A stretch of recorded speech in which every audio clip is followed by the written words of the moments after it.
Ce jeudi 26 mai, un tribunal espagnol aurait rejeté l'appel de Shakira jugeant qu'il y avait assez de preuves pour aller plus loin. La star colombienne est accusée de fraude fiscale. La star de 45 ans, a déjà été accusée de ne pas avoir payé 14,5 millions d'euros d'impôts dus pour les revenus qu'elle a gagnés de 2012 à 2014, selon l'associateur de presse Reuters. Sa résidence en Espagne a même été remise en question car sa résidence officielle était aux Bahamas, à l'époque, selon l'AP. La loi espagnole stipule que si un individu passe plus de 183 jours dans le pays, il est un résident légal et redevable de l'impôt sur les revenus acquis à l'étranger. Ceux qui passent moins de 183 jours en Espagne, ne seraient responsables que des revenus gagnés dans le pays.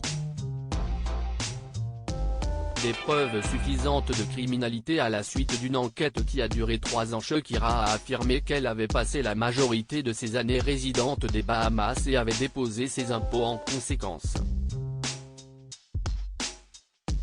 El Periódico et El País, la défense de la chanteuse, ont pu obtenir des documents démontrant qu'elle avait en effet passé la majeure partie de son temps à l'étranger et n'avait fait aucun effort pour cacher volontairement ses revenus.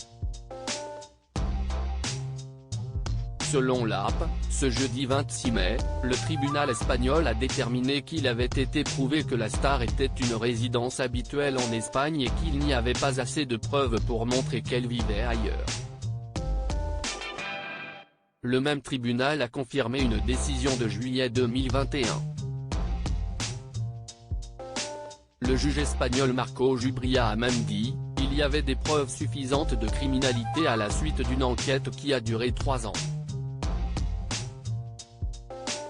Un verdict attendu. Les représentants ont confié à l'associateur de presse que la chanteuse avait payé la dette après que l'agence fiscale du pays lui ait dit ce qu'elle devait. La conduite de Shakira en matière fiscale a toujours été impeccable dans tous les pays où elle a dû payer des impôts, et elle a fait confiance et a fidèlement suivi les recommandations des meilleurs spécialistes et conseillers experts. Ses avocats prévoient de défendre son innocence. Si le tribunal espagnol la reconnaît coupable d'évasion fiscale, Shakira pourrait être condamnée à payer une amende et être condamnée à une peine de prison, selon l'AP. Cependant, la chanteuse pourrait éviter une peine de prison tant que sa peine est inférieure à 2 ans, puisque ce serait sa première infraction.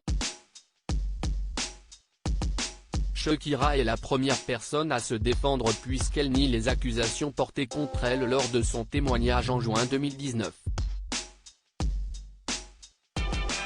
Accusée pour la première fois d'évasion fiscale en janvier 2018, elle aurait payé près de 25 millions de dollars d'impôts dus en février.